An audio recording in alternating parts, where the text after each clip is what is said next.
인력이라든지 또는 투자액에서 거의 10분의 1도 안 되는 수준으로 과연 우리가 어디까지 갈 수 있을지 정말 남담하기만 합니다.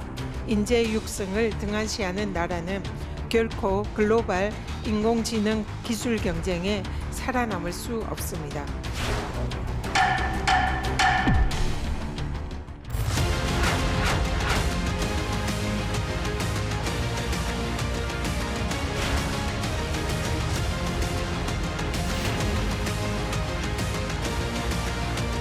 전 세계가 AI 쇼크를 경험하고 있습니다.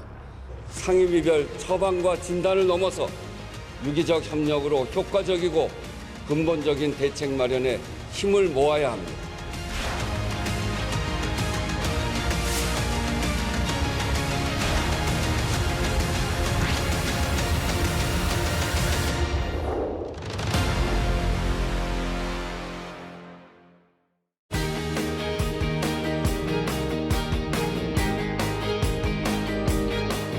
여러분 안녕하십니까? 정관용입니다. 중국의 인공지능 스타트업 딥시크가 전 세계에 충격을 주고 있습니다. 딥시크의 저비용 고성능 AI 모델이 글로벌 AI 시장의 경쟁 판도를 바꿀 수 있다. 이런 전망도 나오고 있는데요. 한국이 AI 글로벌 강국으로 올라서기 위해서 국가 차원의 전략을 마련해야 한다는 목소리도 커지는 상황이죠. 그래서 정부는 AI 산업 성장을 위한 인프라 구축에 속도를 내겠다는 방침을 내놨고 국회도 AI 관련 추경 편성, 제도적 지원 등 각종 대책 마련에 나서고 있는데요. 오늘 이 딥시크의 실체와 파장, 그리고 한국 AI 산업의 현주소를 진단해 보고요. AI 경쟁력을 강화시킬 방안은 무엇인지 토론해 보겠습니다. 함께 토론할 분들 소개해드리죠. 지난 20대 국회 과학기술정보방송통신위원회 위원이셨죠. 김경진 전 국민의힘 의원 어서 오십시오. 안녕하세요. 김경진입니다. 현재 더불어민주당 AI-지능 TF의 간사를 맡고 계신 차지호 의원 어서 오십시오. 안녕하십니까. 차지호입니다. 한국인공지능법학회장으로 계시는 가천대학교 법학과의 최경진 교수 어서 오십시오. 네, 안녕하세요. 최경진입니다. 카이스트 설명가능 인공지능연구센터장으로 계시는 카이스트 김재철 AI대학원 최지식 교수 어서 오십시오. 안녕하세요. 최재식입니다. 자, 불과 며칠 전입니다. 그 딥시크가 R1인가 하는 그 모델을 내놓자마자 전 세계 증시가 출렁, 우리나라 증시도 아주 큰 영향을 받았는데 써보셨죠? 예. 어떻게 보셨어요? 저는 사실 한 7, 8개월 전부터 이제 LLM 모델을 집중적으로 써왔는데 무슨 모델이요? 그러니까 인공지능 중에서도 주로 이제 대화로 쓰는 인공지능을 LLM이라고 하거든요. 이걸 이제 썼는데 그냥 일상생활에 궁금한 것들 얘한테 다 물어보면 얘가 해결을 해주거든요. 보면 심지어 뭐 바둑 다음 수도 얘기를 해주니까 그래서 세상에 이런 기술이 다 있구나라고 하는 판이었는데 대신 이건 이제 미국이 워낙 뭐 수십조 수백조의 돈을 이렇게 쏟아 부으니까 이게 가능하다. 근데 이 정도로 생각하고 말았는데 갑자기 딥시크가 나오고 나서 세상에 중국은 이게 정밀 반도체도 못 들어가죠. 반도체 기술도 못 들어가죠. ASML 노광 장비도 못 들어가죠. 아무것도 안 되는데 그런 구조 속에서 세상에 이게 GPT-4 수준의 이게 LLM이 나왔다? 그럼 도대체 우린 뭐냐? 우리 대한민국은 뭐냐? 그러면 우리는 너무 뒤쳐져 있는 거 아닌가? 그래서 사실은 지금 걱정이 많이 돼 있는 상태고 정말 혼란스러운 상태입니다. 차지호 의원은 어떻게 받아들이세요? 딥시크. 네, 김경진 의원님께서 이게 걱정이 되셨다는 저는 희망을 봤습니다. 그래요? 이제 한국이 글로벌 3강에 이제 AI 3강에 도전한다고 얘기를 하고 있는데 사실 1강인 미국과 2강인 여기 중국과는 굉장히 큰 차이가 났었어요. 격차가 워낙 크죠. 그리고 격차를 유지시키고 넘어갈 수 없었던 주요 이유 중에 하나가 사실 이제 AI에는 스케일링 법칙이라는 게 있어요. 그게 더 많은 모델의 컴퓨팅 자원을 투입하고 성능이 좋아지면 좋아질수록 이제 실제 모델들을 만들었을 때 더 나은 지능들이 만들어지는 거죠. 그게 이제 그 컴퓨팅 자원이 우리가 GPU라고 부르는 그래픽 처리 장치인데 엔비디아가 한참 만드는 거. 근데 그것들의 자원들을 확보하기가 쉽지 않았습니다. 뭐 마이크로소프트 같은 경우는 뭐 10만 개씩 확보를 하면서 이걸 모델들을 만들어 나가는데 한국은 뭐 몇천 개 단위로 확장한다, 뭐 몇만 개 단위로 확장한다 이런 논의들이었으니까 사실 이런 규모의 경제 스케일링로에 이제 제한돼 있을 때는 저희가 앞으로 나갈 방법들이 사실 난감했었어요. 네, 딥시크를 보면 딥시크가 저비용 고효율이고 적은 컴퓨터 성능, 낮은 컴퓨터 성능을 가지고도 비슷한 결과를 만들어냈기 때문에 사실 한국이 이런 AI 강국으로 나가는 생태계에서 막혀있던 부분 중에 하나의 어떤 대안적인 모델을 찾은 것 같다는 생각이 우리도 이 방식을 택하면 할 수 있겠다. 뭐 이런 거. 이미 이 부분은 어느 정도 증명이 됐고 딥시크에서 하는 것들을 한국에서 비슷한 성능을 내는 데는 시간이 얼마 걸리진 않을 것 같습니다. 최 교수님은 어떻게 받아들이세요? 저는 뭐 기술 전문가는 아니지만 사실 이게 기회와 위기가 함께 존재하는 것은 분명하다. 특히나 우리가 그동안 3위 그룹이지만 사실은 1위와 2위 사이 격차가 엄청나게 큰 3위 그룹에 있거든요. 그런데 그동안 우리나라는 약간의 어떤 혁신에 있어서 패배주의가 좀 팽만했던 것 같은데 이번 이 딥시크를 통해서 한국도 어쩌면 저비용 그다음에 이런 인프라 자원이 부족한 상황에서도 치고 나갈 수 있는 가능성이 있구나라는 것을 보여준 좋은 계기가 되는 것 같습니다. 우리나라 AI 산업의 현주소는 조금 이따 좀 본격적으로 진단해 보도록 하고 아무래도 우리 최고 전문가이신 우리 최재식 교수님이 지금 좀 아까 김경진 의원이 얘기했습니다만 어마어마한 돈과 어마어마한 기술과 어마어마한 부품들을 쏟아부은 정도의 성능을 그런 것이 없이 불과 2년 만에 어떻게 가능한 겁니까? 사실 뭐 좀 우리가 딥시크가 너무 비용이 적게도 만들어질 수 있다 이거는 좀 약간 환상이 있다고 좀 생각이 들고요.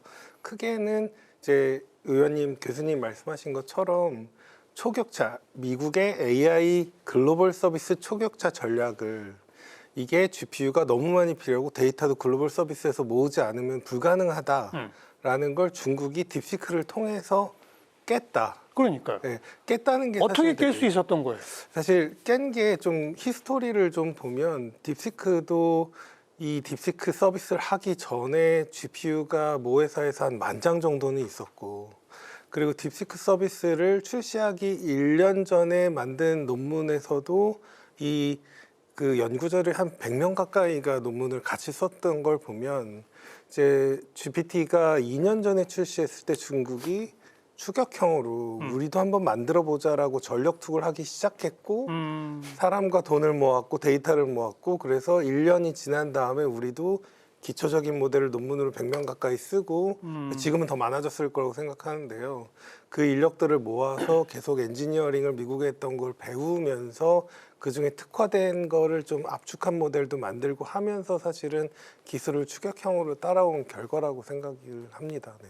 사실 기술적으로는 미국에서 한 그런 뭐 미국 빅테크들이 한 기술들을 추격형으로 따라한 기술들이 많고 엔지니어링적으로 튜닝한 것들이 많지 미국이 못한 기술을 새로 한 거는 별로 보이지는 않거든요. 예. 근데 그게 다른 나라들은 돈도 인력도 데이터도 없어서 못하던 걸 중국이 열심히 뭐 저는 밤을 많이 샜을 것 같은데 열심히 추격을 해가지고 왜냐면 미국과 따라잡게 해서 중국만 놀래킨 게 아니라 전 세계 사용자를 놀래킬 수 있었던 근데 그게 게 첨단 반도체 이런 게 없이도 가능해요?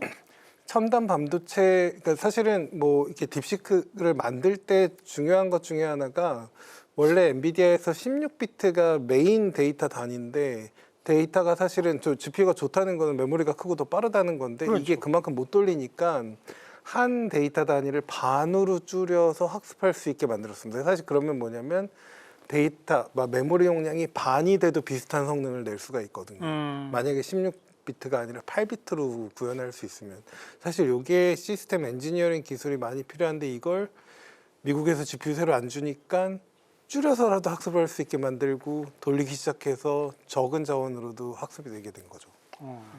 어떻게 보세요? 뭐 차현석 씨 근데 저는 이제 두 가지예요. 그러니까 만약에 지금 교수님 말씀이 맞다면 그 방식의 아이디어는 이제 전 세계에 다 공개가 된 거 아니에요. 그렇죠. 그럼 전 세계가 다 그 방식을 그대로 그 아이디어를 베끼면 돼요. 따라할 수 예, 그러면 이제 작은 컴퓨팅 자원, 작은 GPU 자원 가지고도 비슷하게 할 수가 있고 그렇다고 본다면 사실은 정말 훌륭한 하드웨어를 많이 가지고 있는 회사 입장에서는 그 회사가 그 방식을 적용을 하면 지금보다 훨씬 더 튀어갈 거 아니에요. 아하. 그래서 결국 한 6개월이나 1년 지나면 결국은 게임의 어떤 상대적인 순서는 다시 원래대로 돌아가는 것이 아닌가. 근데 어쨌든 중국은 굉장히 머리를 썼고 옛날 우리가 일본제 그대로 갔다가 역분해해가지고 그 어떤 기술 개발했잖아요. 그 방식 비슷하게 지금 중국이 한 건데 우리는 지금 전체적으로 보면 폐기가 없어져가지고 더 이상 이제 역분해를 안 하잖아요 보면. 근데 어쨌든 우리 대한민국 사회 전체가 폐기를 가지고 달라들면 이게 네이버 하이퍼클로바 뭐 이 큐가 좀 요새 좀 많이 좀 그러긴 한데 어쩌면 잘하면 우리한테도 좀 살 길이 좀 있겠다라는 생각도 들긴 해요 보면. 근데 생각보다는 아까 교수님 말씀 속에 힌트가 있는 것 같긴 한데 중국이 조금 과장도 좀 있는 것 같고 그리고 생각만큼 그렇게 쇼킹이 아닐 수도 있는데 우리가 상대적으로 느끼고 수용하는 게 좀 쇼킹하게 수용을 하는 상황일 수도 있는 거 아닌가 싶어요 보면. 그래도 그냥 단순히 기사만 보는 저 같은 입장에서 보면 수학 성적이나 뭐나 이런 면에서 점수가 거의 똑같아요. 챗GPT하고. 네. 그건 맞지 않습니까? 그런데 이제 연구 쪽 측면에서 보면 이제 초격차라는 게 왜 이제 미국과 한국 차이의 초격차만 생각할 게 아니고 한국 안에 AI 생태계 내에서 네이버나 몇 개 GPU를 굉장히 많이 갖고 있는 대기업들과 그렇지 못한 이제 대학에 있는 연구자 사이에 격차들이 있었어요. 있죠. 그러니까 한 2, 3년 전만 해도 제가 이제 국회 들어가기 전에 AI 연구를 했을 때 GPU 뭐 한두 장 가지고 연구를 해서 뭐 네이처에 있는 자매지 같은데 출판이 가능했었어요. 근데 어느 순간 이게 성능이 굉장히 높은 컴퓨팅 자원들이 없으면 이런 연구가 제대로 안 되기 시작을 해서 사실 뭐 물론 이제 그럼에도 불구하고 잘 하시는 교수님들도 있지만 결국 이제 내가 가진 내 랩에서 가진 컴퓨팅 성능으로는 되지 않기 때문에 뭐 아마존이나 이런 데 클라우딩 서버를 쓸 수밖에 없었거든. 그럴 때 이제 나가는 비용들이 엄청났었던 것 같습니다. 그렇게 됐을 때 이제 이 모델들이 조금 대안들을 주는 거는 첫 번째로는 첫 번째 먼저 얘기할게요. 계속 얘기를 해야 되니까 일단 국가 간의 격차들도 있지만 이제 AI 연구에 대해서 국내 생태계에 대해서 좀 전환들을 만들 수 있지 않나라는 생각들을 하고 있습니다. 네. 뭐 교수님도. 그러니까 앞으로 이 딥시크가 세계 AI 시장에 어떤 영향을 미칠까? 지금 그 얘기를 좀. 사실 제일 크게 지금 사람들이 희망을 겪고 있는 건 저는 미국이 800조 있어야 이제 새로운 AI 만들 수 있다 이런 것들도 사실 초격차를 미리 자본으로 또 그 패기를 누르는 전략이라고 생각하거든요. 그렇죠. 근데 중국을 보고 제가 뭐 잘 지내는 독일의 학자들 혹은 일본에 있는 연구자들 그리고 유럽의 뭐 다른 나라에 있는 연구자들도 우리도 그렇지만 우리도 할 수 있겠네 저 정도면 아니 물론 이제 학습이 뭐 80억보다는 더 들긴 하는데 사람들 한 100명 정도 모아서 GPU 뭐 10,000장 정도 모아서 이거는 데이터만 있으면 우리도 해볼 수 있지 않을까 이런 좀 약간 이제 이 미국의 초격차를 딴 데서 좀 특화된 모델에서는 따라서 많이 해보려고 하는 시도가 좀 약간 용기가 생겼다고 할까요? 그게 지금 좀 제일 큰 변화 중에 하나가 아닐까 기회도 될 거라고 생각하는데요. 그렇게 근데 그 딥시크가 출연한 후에 우리나라 증시 IT 기업들은 왜 주가가 빠집니까? 기회가 될 수도 있는데. 중국이 일단 치고 나오니까 거기서 최소한 5번째, 6번째, 7번째를 중국이 지금 차지할 수 있겠다는 어떤 기대의 가능성이 드니까 그러겠죠. 뭐 우리가 중국한테 더 밀릴 수 있다 이런 위기. 아니 이미 밀렸어요. 물론 밀렸는데 더 밀릴 수 있다. 제가 보기에 가장 큰 이제 효과는 영향력은 사실 지난 한 20, 30년 동안의 정보화 시대로부터 한번 우리 생각해 보면 구글이나 미국의 주요 이제 실리콘밸리 기업들이 전 세계 패권을 가져가고 미국 중심의 생태계를 만드는 데 한 1, 20년 걸렸거든요. 예. 그걸 이번 AI에서는 불과 1, 2년 만에 해버린 거예요. 근데 이걸 이제 앞으로의 정말 초격차 전략으로 미국 중심의 어떤 생태계를 확고하게 가져가려고 했었는데 거기에 어떻게 보면 미국 입장에서는 중국이 찬물을 끼얹은 거죠. 그래서 지금 이제는 생태계가 글로벌한 AI 생태계가 미국만이 아니라 이제 중국 중심도 있을 수 있고 더 나아가서는 이제 뭐 프랑스라든가 다른 나라에 물론 아주 크진 않지만 여러 생태계들이 함께 경쟁할 수 있는 환경이 만들어졌다라는 게 가장 큰 것 같고 오히려 이건 다른 면에서는 지금 이제 미국이 트럼프 대통령이 취임하면서 사실 기술 패권이 굉장히 강화되고 있거든요. 그런데 이런 상황에서는 미국이 훨씬 더 위협을 느끼고 그럼 결과적으로는 지금까지 별로 사용하지 않던 오픈 소스 AI 모델에 대해서 이제는 이것도 하나의 어떤 기술 장벽을 만들어야 되고 또 이거는 무기화해야겠구나 하는 생각을 앞으로 더 하게 되지 않을까. 그러면 우리나라 같은 경우는 아마 많은 나라들은 마찬가지인데요. 미국에 붙거나 아니면 중국 쪽에 붙거나 어느 한쪽에 붙을 수밖에 없는 이런 상황을 지금 점점 만들어가고 있다고 생각합니다. 올해 저는 좀 다르게 생각하는데 예.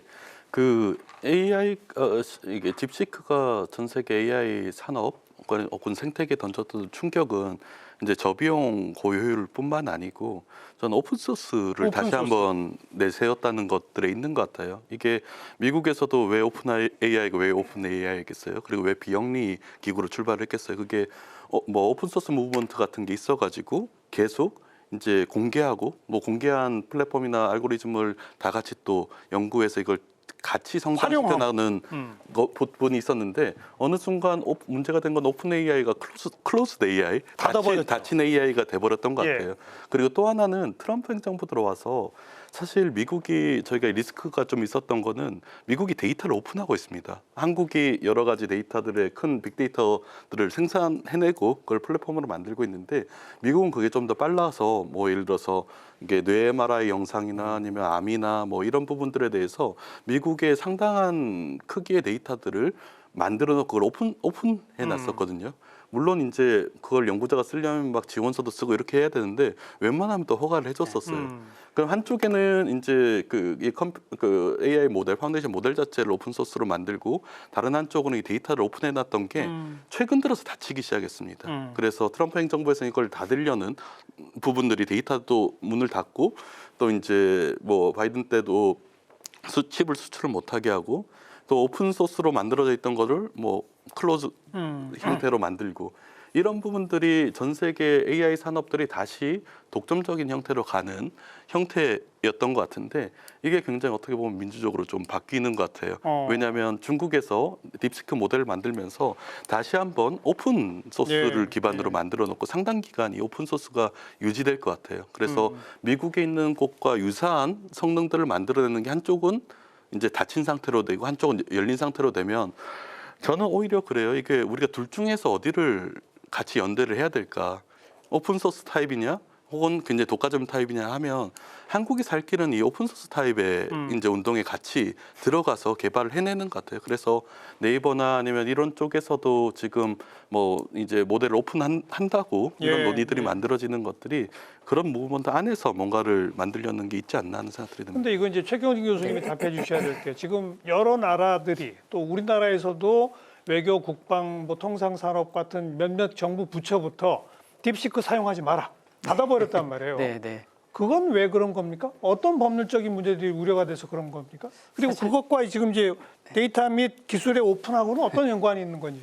사실 미국도 이미 라마같이 오픈소스 모델은 충분히 있거든요. 근데 이제 이번 중국의 딥시크 같은 경우에는 이제 저비용, 고효율의 그런 성능을 내는 것을 내놨다는 게 이제 충격을 줬던 거고 지금 말씀하신 이제 중국에서 개발한 중국 중심으로 개발한 이런 이제 초고대 AI 모델의 경우에는 사실 처리 방식은 뭐 비슷할지 몰라도 문제는 뭐냐면 우리 국민의 개인 정보를 어떤 식으로 된 프롬프트에 넣을 텐데 이 정보가 넘어가서 시스템적으로는 안전하게 처리될 수도 있습니다. 그러니까 보안이나 이런 거는 사실 다른 기업들이나 마찬가지일 수 있는데 문제는 그 뒷단에서 중국으로 가져간 데이터를 중국 정부의 합법적인 법률, 중국의 합법적인 법률인 거죠.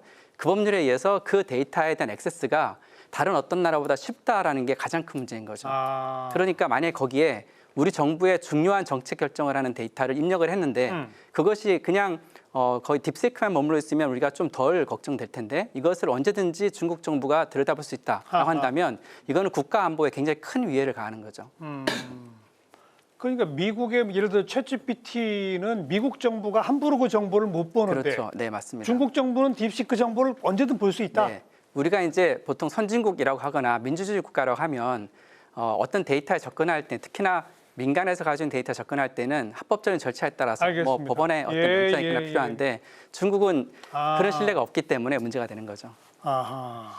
그러면 우리나라 그 정부 부처뿐 아니라 주요 기업들도 사실은 사용하면 안 되겠네요. 그렇죠. 그래서 사실은 초창기에 미국 기업도 마찬가지입니다. 챗GPT 같은 경우에도 그 챗GPT의 특히나 무료 모델 같은 경우에는 과거에 약관에 의해서 그 데이터를 학습 용도로도 쓸 수 있게 해놨었거든요. 그런데 그때 삼성이라든가 모든 기업들이 기억하실 텐데 맞아요. 거기에 프롬프트 넣지 말라라고 했었습니다. 사내망에서 없애버렸죠. 맞습니다. 네네. 네. 근데 이제 유료 모델로 넘어가면서 이제 계약에 의해서 그 데이터를 2차적으로 활용하지 못하도록 하는 형태로 바뀐 거죠. 그러면 딥시크를 활용하는 사람들이 전 세계에서 뚝 줄어들겠는데요? 그런 우려 때문에? 네, 그 사실 딥시크를 활용하는 방법이 두 가지가 있는데 하나는 클라우드 온라인으로 직접 접속해서 하는 게 있고 또 하나는 얘를 다운로드 받아서 우리 데이터를 파인 튜닝해서 할 수 있는 방법이 있는데 그 오픈AI 챗GPT도 사실 우리나라 기업들이 엄청 쓰고 싶었는데 그 오픈AI에서 마이크로소프트를 통해서 국내 서버 이 회사만 쓰도록 하는 정책을 허용해주지 않는 경우도 많았기 때문에 대기업들이 쓰고 싶어도 못 쓰는 경우가 종종 있었습니다. 왜냐하면 미국 서버로 넘어가는데 우리 뭐 회로 데이터나 뭐 아니면 프로그램 데이터 넘어가는 거 싫다 이런 경우. 근데 이 경우에는 그 딥시크 코드를 모델 받아다가 코드가 오픈되어 있으니까 안에 있는 사람들이 트레이닝하고 그 회사 데이터를 넣어서 우리 서비스를 만들 수가 있는 거죠. 어떻게 되면은 사실 이 그 공개 소프트웨어의 입장으로는 그 되게 큰 차이가 난 게 오픈AI는 논문도 썼지만 대부분 학습 기술들이 공개가 안 돼 있는 게 많았는데 딥시크는 발표하면서 이제 한 많은 기술들을 새로 이제 이렇게 하니까 학습이 되더라. 그래서 가져다가 튜닝해서 우리가 쓰고 바깥으로 나가지 않도록 하는 어찌 보면은 새로운 시장 방법도 생긴다. 네, 그게 사실 좀 전 세계적으로는 컨트리뷰션 기여를 충분히 한 바가 있는 거죠. 알겠습니다. 자, 딥시크 얘기는 뭐 요 정도 하고요. 우리가 오늘 딥시크 얘기하려고 모인 게 아니라 이걸 계기로 한국 AI 산업의 현주소를 진단하고 뭘 어떻게 해야 할지를 논의하기 위한 거니까. 아까 뭐 잠깐씩 얘기가 나왔습니다만 제가 자료를 보니까 한국 AI 산업이 뭐 AI 무슨 지도 이런 데서 보니까 세계 6위라고 표현되는데 맞아요? 6위 맞아요? 근데 6위인지 모르겠지만 1등하고 2등하고도 사실은 현격한 차이가 있었는데 2등이 이번에 이제 딥시크를 보이면서 거의 비슷하네 이제 이러면서 충격이었고 2등 다음부터는 3부터는 그냥 아예 그냥 멀찌감치 떨어져 있는 3, 4, 5, 6, 7, 8이거든요. 그래서 아무 의미가 없는 3, 4, 5, 6, 7, 8이고요. 그러니까 국내 해봐야 아까 이제 네이버 클로버 Q 네이버 말씀드렸는데 지금 네이버 LLM 쓰신다는 분 제 주변에 아무도 없거든요. 오히려 네이버 쓰시는 분들이 GPT나 제미니로 다 옮겨 갈아타고 있는 이런 추세들이거든요. 기껏 해봐야 지금 국내에서 창업한 스타트업 중에는 그 솔트룩스 9번가하고 그다음에 연구자들을 위한 라이너 인공지능이 딱 2개 정도만 지금 있어요. 그래서 대한민국에 제대로 알려져 있는 GPT나 제미니나 클로드 같은 이런 인공지능 모델은 지금 거의 없다. 외국에 알려져 있는 건 아예 없겠네요. 아예 없다. 그다음에 두 번째는 아까 이제 GPU 자원 우리 의원님 말씀하셨는데 지금 과기부 장관이 27년까지 GPU 3만 장을 지금 확보하겠다 그랬거든요. 근데 지금의 10배라고 그랬어요. 그럼 지금 국가가 보유하고 있는 GPU 자원은 3천 장이란 얘기예요. 미국은 한 개 기업이 10만 개씩 갖고 있어요. 그러니까 지금 이 상황이 어떤 상황인지 지금 딱 한 단어로 지금 정리가 되는 상황인 것 같고 그다음에 세 번째 중국 같은 데는 아니 모든 데이터가 그냥 뭐 무슨 최신이 안면이니 뭐 이동 경로니 이게 다 그냥 이게 제공이 되고 이게 AI 개발에 쓸 수 있는 거 아니에요. 근데 우리는 아까 의원님 말씀하신 대로 여기저기 다 막혀 있잖아요. 지금 쓰는 게.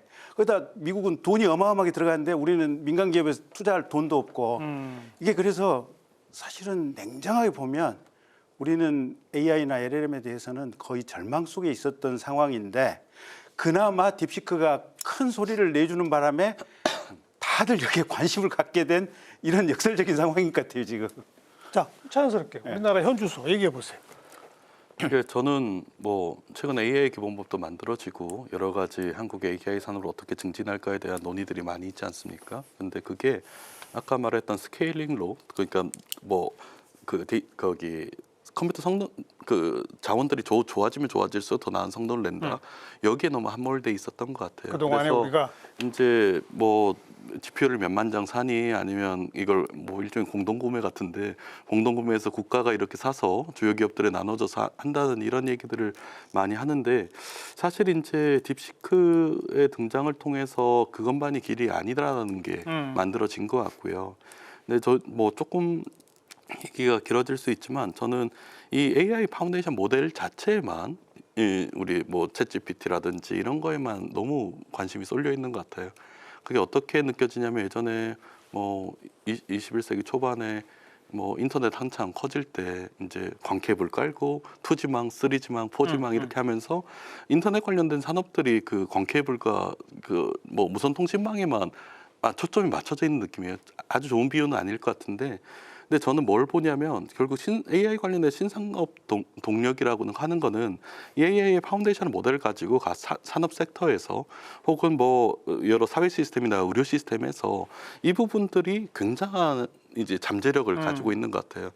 그러면 우리가 2000년대 초반에 형성됐던 그런 강한 빠른 인터넷망을 통해서 지금 20년 넘게 우리가 부흥을 했듯이 AI 파운데이션 모델 같은 건 일종의 인프라스트럭처 같은 건데 그것보다 이 망을 가지고 우리가 뭘 할 수 있을까? 우리가 AI 파운데이션 모델이 뭐 여러 의료나 여러 산업들과 연계됐을 때 어떤 신산업 동력이 나올 수 있을까? 여기에 초점을 맞춰야 돼요. 왜냐하면 AI 파운데이션 모델이라는 뭐 몇 개 혹은 반도체 이런 거에만 집중을 하게 되면 결국 우리가 지금 약간 패스트 팔로워처럼 쫓아가는 느낌밖에 안 돼요. 근데 이 영역도 아마도 뭐 챗GPT나 뭐 이런 것들이 그랬듯이 우리가 전 세계에서 가장 나은 뭔가 플랫폼들의 모델들을 만들지 않으면 네. 쉽게 산업이 활성화되기가 어려울 것 어렵다. 같아요. 네, 네. 우리 최 교수님은 아까 우리 김경진 의원이 세계에서 우리가 알려질 만한 모델 아무것도 없다. 돈도 부족하고 자원도 부족하고 뭐 계속 이제 절망적이다까지 말씀하셨는데 바로 현장에 계신 분으로서 동의하세요?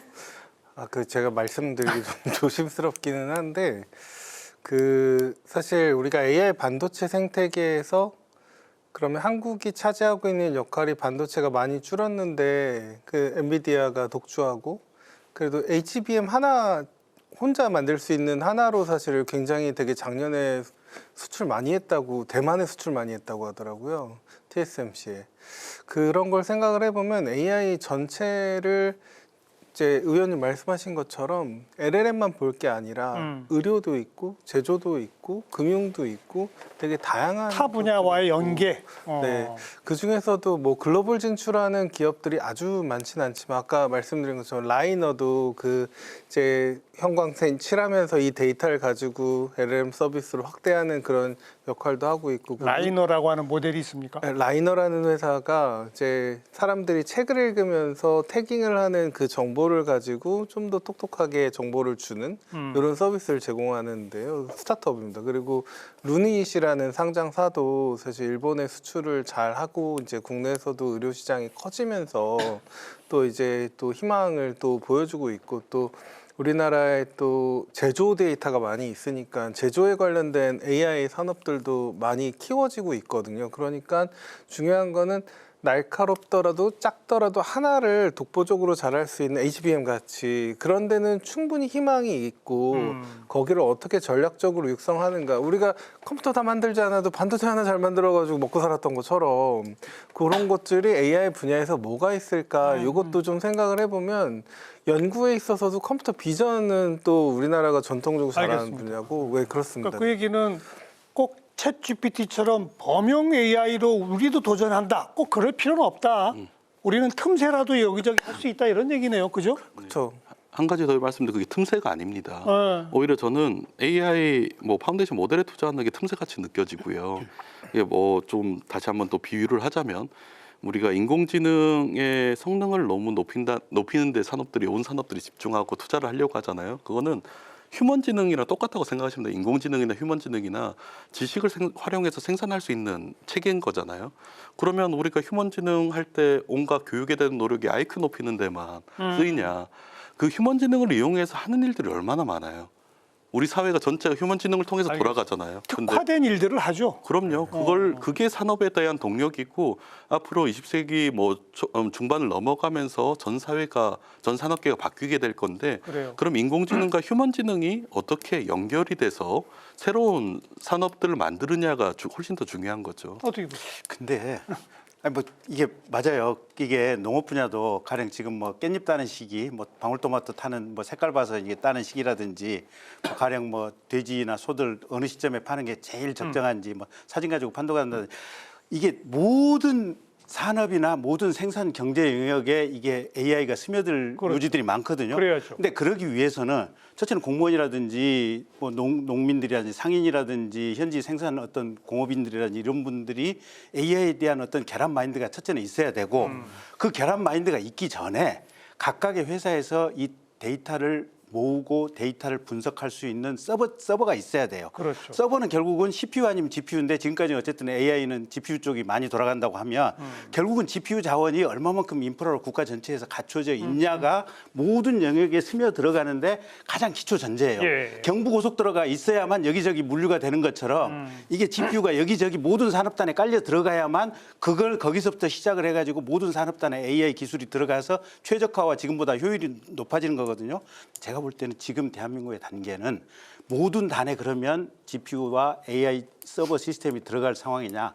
전혀 아니에요. 키스티에 이게 슈퍼컴퓨터가 뭐 세계 몇 대 슈퍼컴퓨터가 있다 그러지만 딱 그거하고 기상청하고 몇 대뿐이고 AI에 특화된 어떤 데이터 처리 서버들이 대한민국의 모든 행정부처들 여기저기 주요 기관들에 다 있어야 되는데 아까 말씀하셨죠. 과기부 장관이 3,000장밖에 없다고 사실상 실토를 한 셈이잖아요. 그러니까 기본적으로 시설 자체가 없는 거예요, 우리는.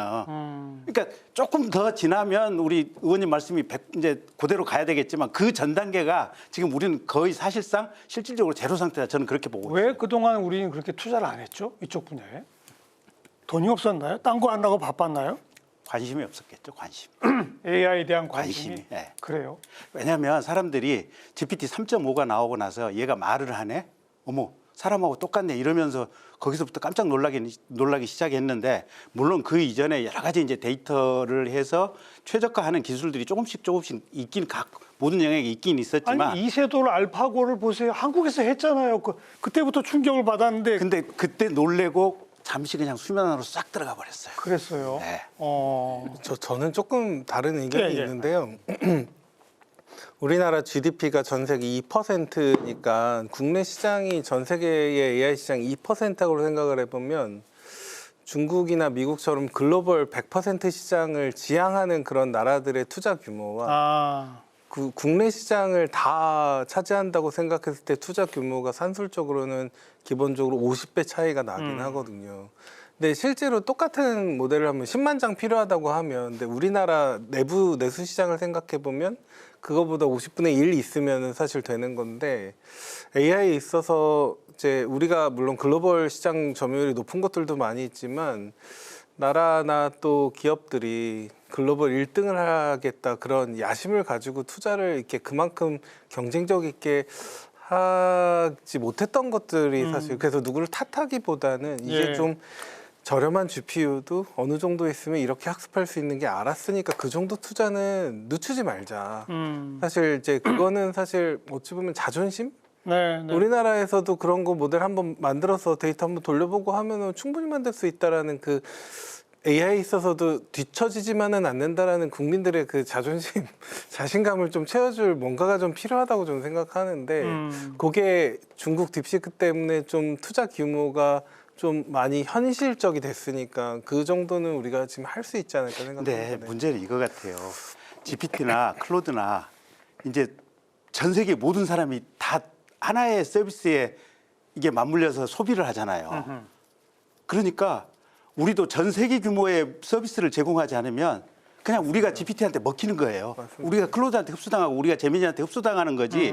그래서 우리가 정말 총력을 다해서 우리의 굵직한 하나를 내놓지 않으면 우리는 없어요. 그러니까 아까 이제 전 두 가지 이유가 있다고 봐요. 아까 하신 질문에 대해서는 하나는 이제 기술과 거버넌스 사이에 이제 지연이 있습니다. 이제 요새는 기술이 하도 빠른 속도로 좋아지니까 이게 기술이 이제 산업계에는 먼저 따라가는데 거버넌스로 이 산업들을 증진시켜 주려는 노력들 이거는 기술 속도보다 훨씬 더 늦어요. 국회의원 보니까 이게 왜 늦는지 구조를 알겠더라고요. 그래서 말씀하신 것처럼 챗GPT가 성장하고 LLM 모델이 대규모 언어 모델들이 활성화된 건 사실 얼마 안 됐습니다. 근데 그거에 대비해서 우리가 GPU나 여러 가지 것들을 이제 엄청 미리 확보를 해놓는다. 그럴 만큼 거버넌스가 앞서 있지는 않는 거죠. 그래서 요새는 이런 기술 변화에 따라가기 위해서 예측 기반의 거버넌스 이런 모델을 쓰거든요. 현재 상황뿐이 아니고 앞으로 다가올 미래들 예측해서 미리 준비하게 하는 건데 이게 한국에는 시스템이 하나가 안 돼 있는 거고요.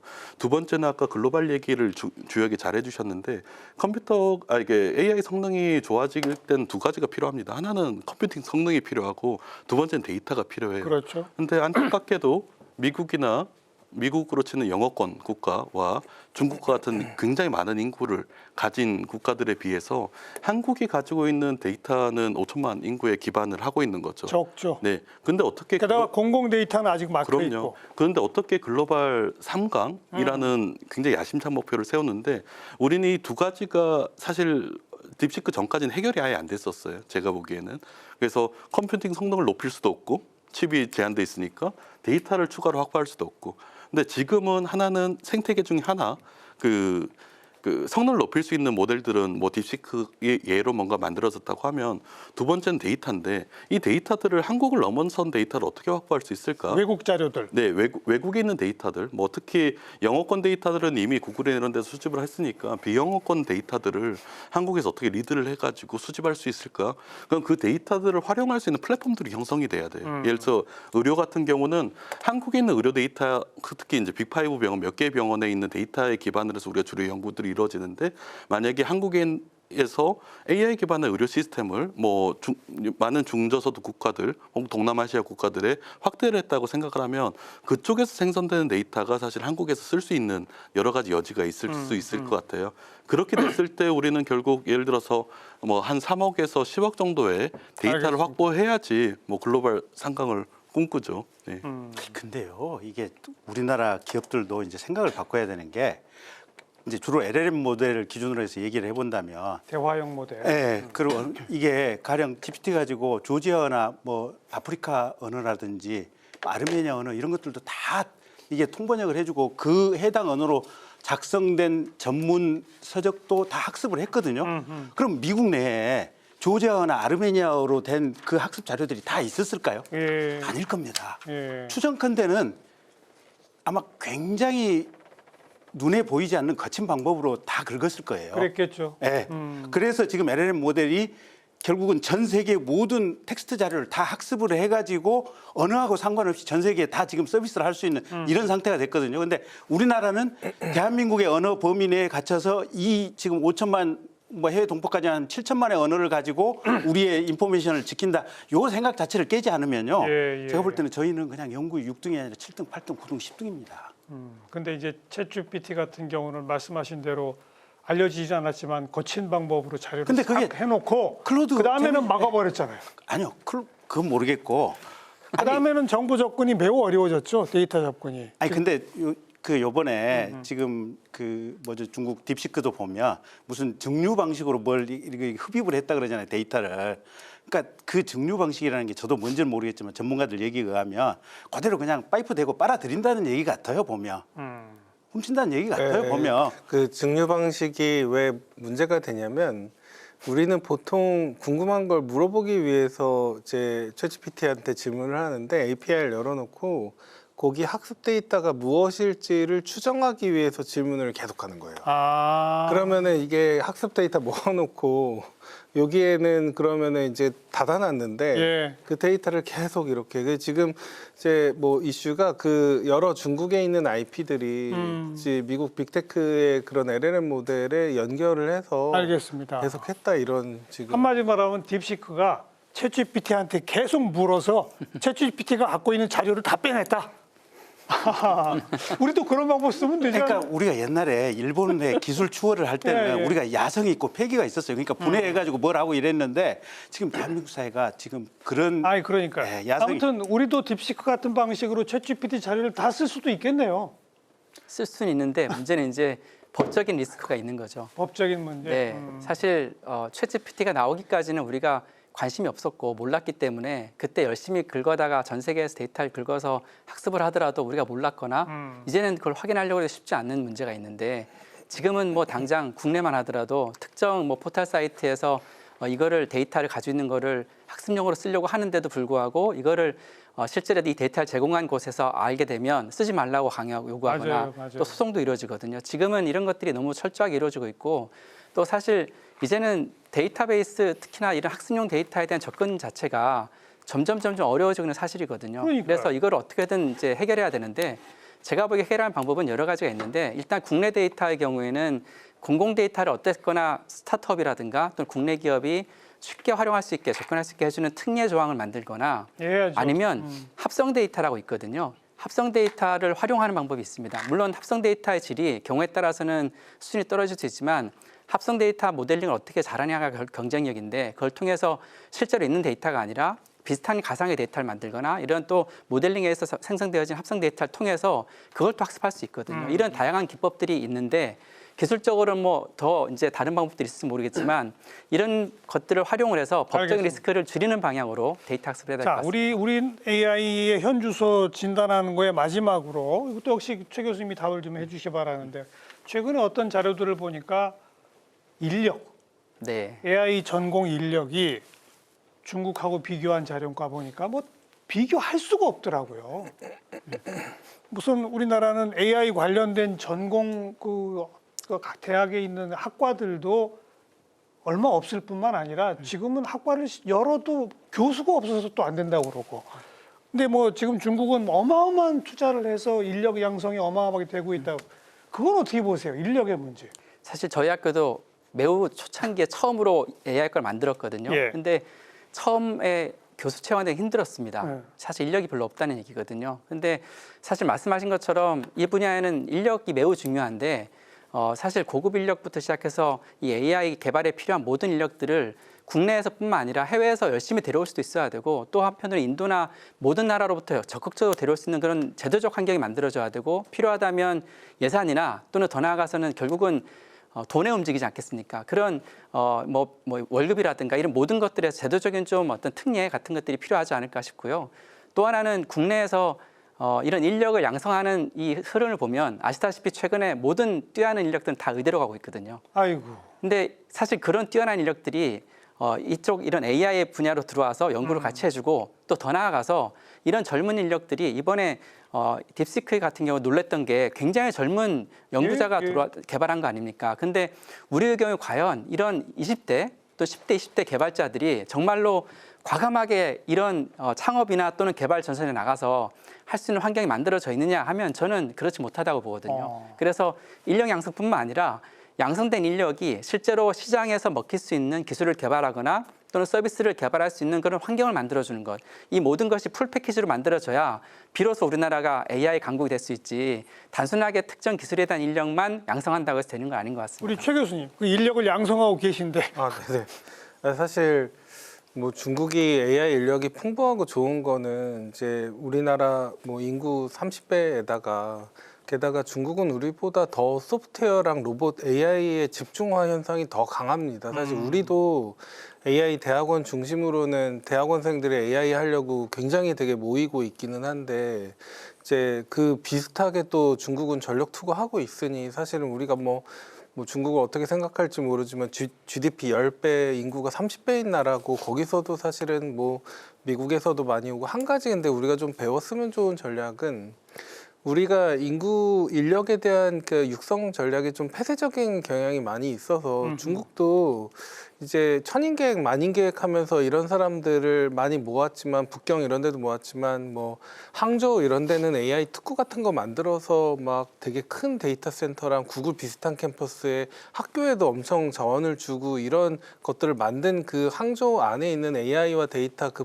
인프라가 이번 딥시크에서도 엄청 빛을 발했거든요. 그러니까 인력들도 외부에서 잘하는 인력을 미국 연봉을 맞춰주면서 와서 젊은 사람들 키워라 이런 것.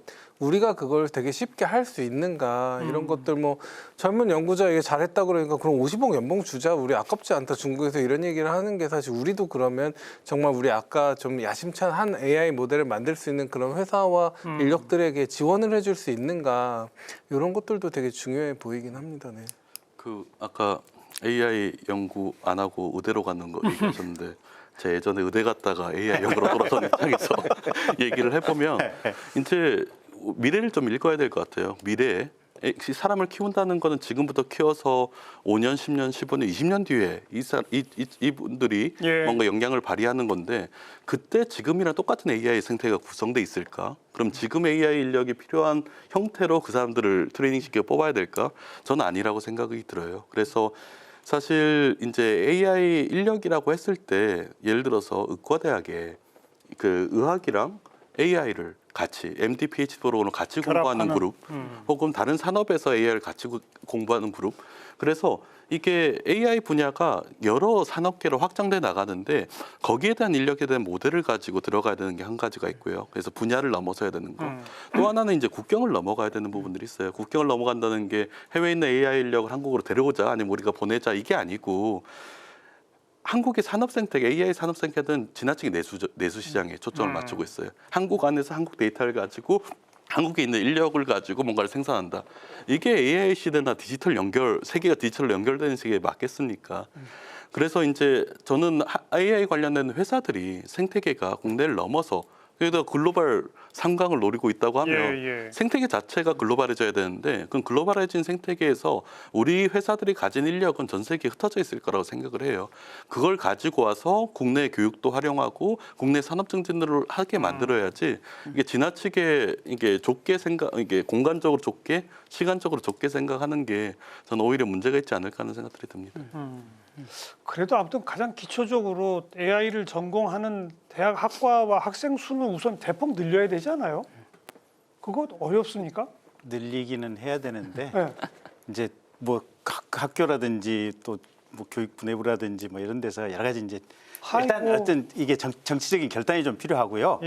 근데 기본적으로 학생 숫자가 일단 너무 적고 이제 예. 한 이달 정도고 점점 줄고 있죠. 예, 그나마 또 어렸을 때부터 미국으로 유학 보내가지고 안 들어온 애들도 있고 심지어는 기존의 인력도 안 뺏겨야 되는 게 SK나 삼성에 있다가 뭐 연봉 한 2, 3억씩 받으신 분들이 미국이나 중국 가면 한 10억씩 받거든요. 외국으로 가버리잖아요. 예, 거기서 뭐 1년에 뭐 몇백 명씩 빠져버리니까 그래서 사실은 정부에서 이걸 육성한다면 결국은 돈을 그냥 확 좀 내야 돼요.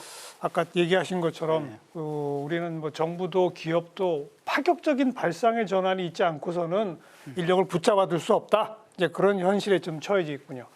자, 얼마 전에 이제 AI 기본법이 통과가 돼서 내년부터 시행이 되지 않습니까? AI 기본법의 중요 내용이 뭐예요, 차 의원님? AI 기본법은 이제 단순하게 얘기하면 두 가지 측면에 초점을 맞추고 있어요. 첫 번째는 AI 산업진흥. 이 산업진흥을 어떻게 할까? 우리가 산업에 대해서 어떻게 지원할까가 한 축이고 다른 한쪽은 어떻게 보면 이제 AI 자체에 대한 리스크. AI 기술 자체가 가진 리스크가 뭐 개인정보 보호나 아니면 이게 악용될 가능성이나 이런 부분들 가지고 얼마나 이거를 제한할 것인가. 이 두 가지 내용들이 이제 밸런스를 맞추는데 굉장히 쉽지 않았어요. 근데 이제 저는 AI 기본법이 만들어져서 뭔가를 할 수 있는 거는 지금 AI 파운데이션 모델이나 AI 딱 가장 좁은 의미의 AI 산업에 초점을 맞추고 있는 것 같고 결국 AI가 이제 전환시킬 우리 전체 대한민국 전체 산업 시스템 그 AI X로 표현되잖아요. AI 트랜스포메이션, AI 전환된 이 산업 생태계에 맞는 지원들이 아직 만들어져 있지는 않은 것 같아요. 그러니까요. 거기에 대해서 방향성을 갖는 게 굉장히 중요한데 이것도 어떻게 보면 패스트 팔로워 같은 느낌이 있어요. 알겠습니다. 네, 네. 말이 기본법이지 기본만 만든 거예요. 그러니까 구체적으로 무엇을 어떻게 진행하도록 지원한다라는 내용까지는 아직 없는 거 아니겠습니까? 자, 우리 현 주소까지 봤으니까 뭐 한 분 한 분씩 난 이게 꼭 필요하다고 본다. 이런 지원을 정부가 제도적으로 갖추어야 된다. 그 얘기를 한번 해보시죠. 최 교수님. 저는 사실 인프라에 대한 지원은 지금 AI 기본법에도 충분히 있다고 보고 이제는 실천만 남았다고 보는데요. 사실 AI 기본법에서 가장 부족한 부분은 특례에 대한 전폭적인 지원이 없는 것 같습니다. 사실 논의 과정에서 단순한 지원책에 대한 선언적 규정은 있지만 실제로 특례라는 것이 정말 실체적인 효과를 발휘해야 되거든요. 예를 들면 공공 부분이나 민간 부분에서 데이터 원본 데이터를 어떻게 쓰게 해줄 거냐. 예. 근데 그것을 안전하게 쓰게 해주는 것 이런 특례가 필요하고 또 한편으로는 사실 중소 스타트업 기업들이 AI를 개발하고 서비스를 하다 보면 잘못할 수도 있고 법을 어길 수도 있거든요. 근데 그게 법 어기는 것이 이렇게 심각한 피해를 야기하지 않을 수도 있는데 이럴 때 이러한 기업들에게 조사를 지연시켜주거나 면제시켜준다든가 또는 처벌을 감경시켜준다든가 같은 이런 특별한 조항들이 있어야 아까 말씀드렸던 것처럼 젊은 인력들이 들어와가지고도 과감하게 혁신을 해볼 수 있는 거죠. 네. 그래서 이러한 특례들이 좀 이번에 갖춰져야 될 것 같고 그리고 이제 사실 또 한편으로는 말씀하셨지만 각 분야별의 AI를 이제 개발하고 또 확대하는 게 굉장히 중요한 의미를 갖거든요. 이건 다른 한편에서는 파운데이션 모델뿐만 아니라 각 분야별의 응용 서비스를 개발하는 게 중요한데 예. 그런 과정에서 해당 분야에서의 어떤 응용 서비스들을 개발시키고 또 그 분야에서 어떤 특례가 필요한지를 우리가 찾아내야 되는데 지금은 너무 기초적인 것만 하다 보니까 앞서 나가야 되는 자율주행차라든가 또는 의료 분야 의료 AI라든가 또는 제조 AI나 이런 것처럼 정말 당장 부가가치 창출이 보다 빨리 올 수 있는 영역들을 빨리 찾아가지고 그 분야에서 우리가 특례 지원을 확실하게 할 수 있도록 하는 그런 조항들이 만들어지고 제도적인 뒷받침과 실천이 이루어져야지 않을까 생각합니다. 그 데이터 관련해서도 법을 통과시키려고 하는데 계속 안 되고 있죠? 네, 사실은 데이터가 공공 부분에도 많이 쌓여 있거든요. 그런데 보통 안 나오는 이유가 민간도 그렇지만 두 가지 큰 이유가 있습니다. 하나는 개인정보 이슈, 그렇죠. 또 하나가 지적재산권 이슈가 있는데요. 이 중에서 특히나 공공 부분의 데이터는 주로 개인정보 이슈가 예. 많습니다. 근데 사실 이런 경우에도 이제 하나 예를 들면 영국 같은 경우에 글로벌 AI 패권을 가져가기 위해서 노력한 것 중에 하나가 뭐냐면 판결문 데이터를 공개하는데 이게 개인정보 이슈가 있었거든요. 그래서 라이센스 제도를 도입했습니다. 그래서 트랜잭션 라이센스, 거래 라이센스와 R&D 라이센스가 있는데 R&D 라이센스는 그야말로 학습용 데이터를 위한 라이센스예요. 그러면 이 라이센스를 받으면 실제로 이 데이터는 받아갈 수 있고 이 데이터를 어떻게 안전하게 처리해서 원본 데이터를 실제로 데이터 학습용으로 쓸 거냐라는 그에 대한 책임은 기업에 가는 겁니다. 그러니까 정부는 리스크를 좀 주는 거죠. 책임 문제를. 이런 식으로 해서 혁신적 지원을 하니까 실제로 이걸 기반으로 한 새로운 리걸 AI도 나올 수 있는 거고. 알겠습니다. 예. 자, 김무현 의원님, 뭐가 또 필요하다고 보세요?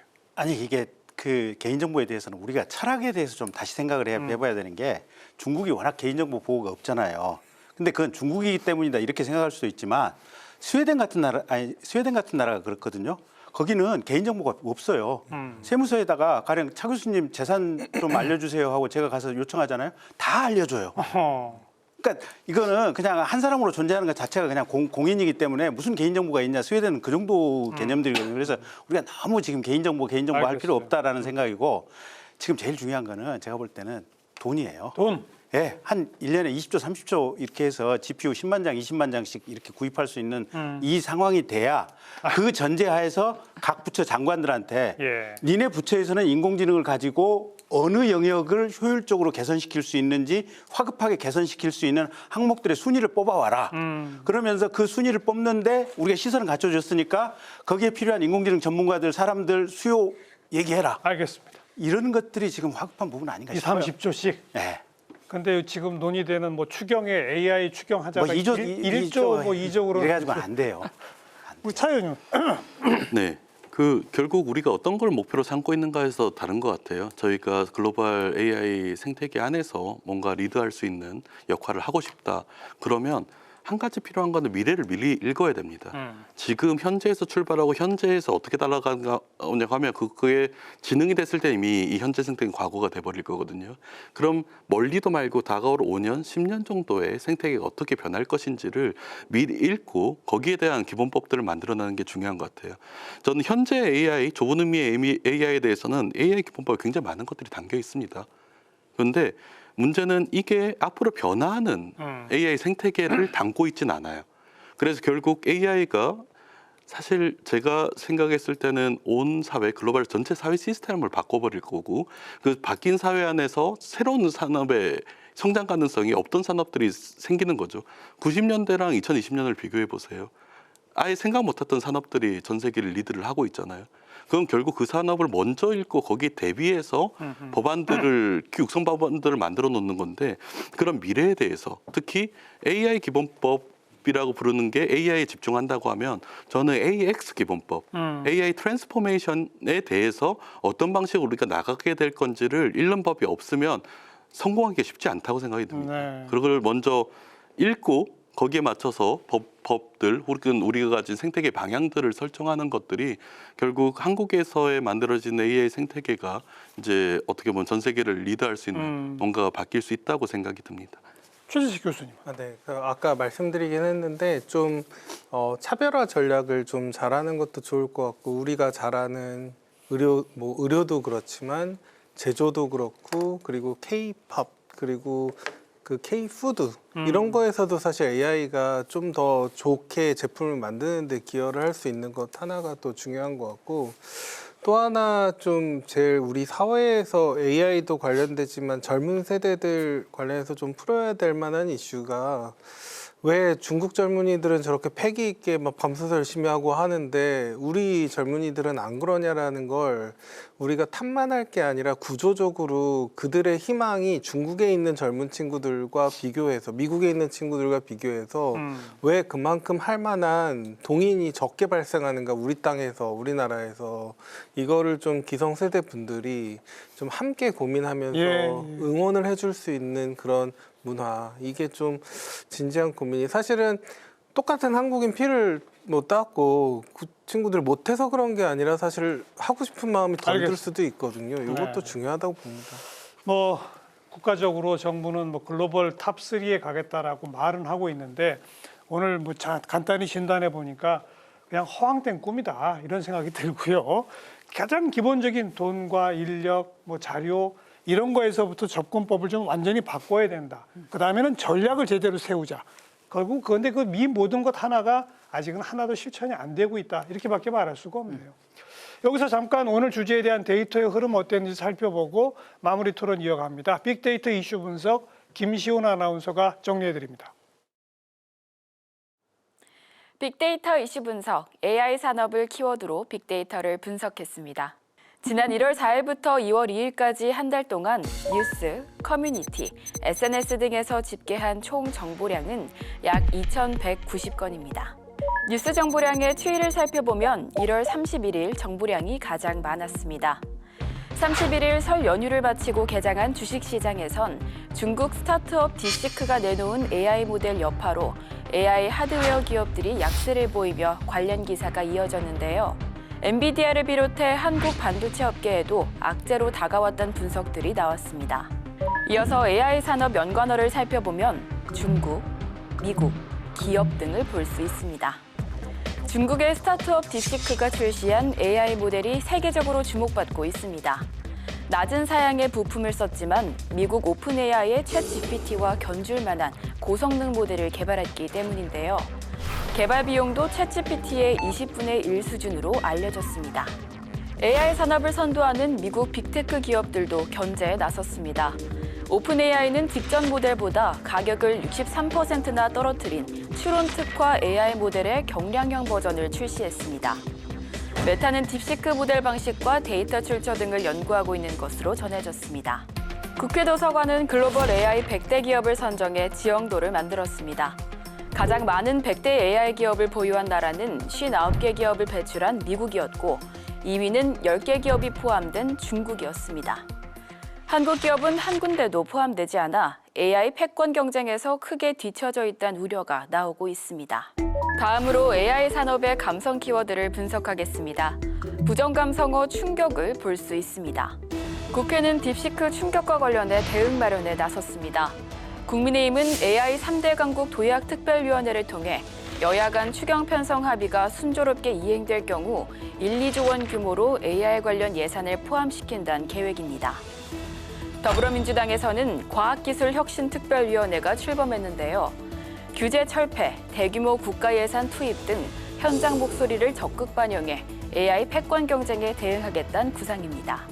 지금까지 AI 산업을 키워드로 알아본 빅데이터였습니다.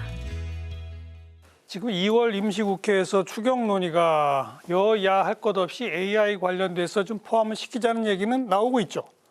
네, 그렇죠. 뭐 지금- 규모가 아까 네. 보니까 1조에서 2조 그렇습니까? 네.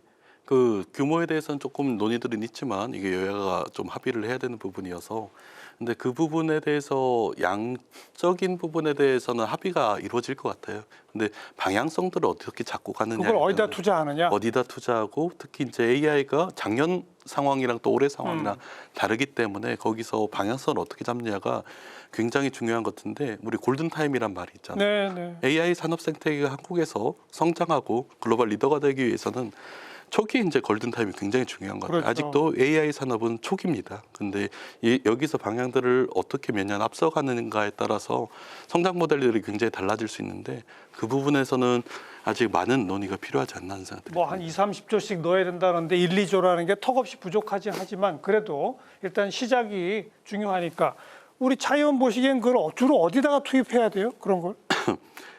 저는 모르겠습니다. 이게 좀 생각들을 좀 앞서서 하는 미래학이 전공이어가지고 예전에 좀 앞서서 하는 변들이 있는데 저는 AI 전환된 사회가 어떤 사회일지에 대한 모델들을 굉장히 먼저 가져야 되는 것 같아요. 하나는 아까 말씀하셨죠. 네, 하나는 글로벌할 거예요. 왜냐하면 우리는 언어 장벽이 없는 세계, 문화적 차이가 뭐 다양한 영화, 뭐 미디어들에 대해서 스스로 생성할 수 있는 미디어들 때문에 많이 깨진 세계, 국경이 굉장히 약화된 세계에 살 것 같아요. 그리고 한쪽으로는 산업 구조 자체가 지금보다 훨씬 더 디지털로 연결돼 있는 사회, 그리고 AI라는 게 휴먼 지능이랑 연계돼 가지고 예전에 뭐 고령 인구랑 그 젊은 인구 혹은 개발도상국과 선진국 사이에 지식 격차가 났던 것들이 훨씬 더 줄어든 사회에 살 거예요. 근데 이런 사회가 멀리 있느냐 한 30년 뒤냐 그렇지 않을 것 같아요. 저희 세대 내에서 올 이제 미래인 것 같고 그런 산업 생태계를 먼저 준비하고 먼저 시드를 어디에다 만들어 나가는가가 중요한데 지금 저희가 하는 것들은 뭐 유럽이나 미국 쪽에서 뭔가 특히 미국 쪽에서 뭔가 했던 것들을 전략들을 따라가고 있는 거에 가까운 것 같아요. 그래서 이 부분에 대해서 아예 프레임을 깨버리는 전략들이 만들어지지 않으면 한국은 글로벌 상강은 굉장히 먼 얘기고요. 한 가지만 더 얘기를 붙이면 그 AI 전환의 속도는 지금 저는 뭐 이렇게 말하면 좀 과장일 거라 생각하시는데 한국보다 중진국들이 더 빠를 수 있을 것 같습니다. 그래요? 왜냐하면 이게 2000년대 전후에 90년대 후반과 2000년 초반에 한국의 디지털 전환 속도가 전 세계에서 가장 빨랐잖아요. 1등이었잖아요. 그게 우리가 선진국이 아니었기 때문에 사회 경제 시스템이 훨씬 더 가소성이 있었던 상태고요. 알겠습니다. 그 큰 변화에 대한 니즈가 있었던 상태여서 저희는 이제 글로벌 뭐 선진국과 경쟁이 문제가 아니고 지금 많은 중진국들의 디지털 전환 AI 전환 속도가 상대적으로 느린 편인 것 같아요. 그래서 이거를 얼마나 잘 현재 있는 자원을 가지고 전략을 세우는가가 사실 미래의 가장 중요한 요인이지 않을까 싶습니다. 다른 분들은 어디에 좀 집중 투자해야 한다고 보십니까? 돈이요. 아니 그러니까 이게 추경이 1, 2조가 생기면 어디다가 집중적으로 아니 무조건 GPU 사야 돼요. GPU 사는데 무조건 GPU 사고 데이터 센터 해야 돼요. 왜냐하면 이게 고속도로를 먼저 뚫어놔야 중요한 건 예, GPU를 사는데 예. GPU를 사는 주체가 예. 정부냐 대기업이냐 아니면 스타트업이냐. 일단 정부에서 사서 이걸 공동 사용할 수 있게 교수님도 쓰고 여기 농업진흥공사도 쓰고 뭐 여러 군데서 보건연구원에 쓰고 다 쓸 수 있게 어차피 모든 데 AI 기술이 스며 들어가야 되니까 이건 나눠 쓸 수 있게 해야 돼요. 그래서 공용으로. 예, 유상임 장관이 하시는 얘기가 정부하고 기업하고 민간하고 합쳐가지고 이게 펀드를 조성해서 GPU 대규모 데이터 센터 해서 이걸 나눠 쓰자. 지금 그 개념인 것 같고 근데 4조는 제가 볼 때 턱없이 부족하고 매년 10조씩 이상은 투자를 해야 돼요. 이게 방금 의원님 말씀하신 대로 이미 LLM 단계에서는 전 세계 통번역 언어 장벽이 완전히 깨졌어요.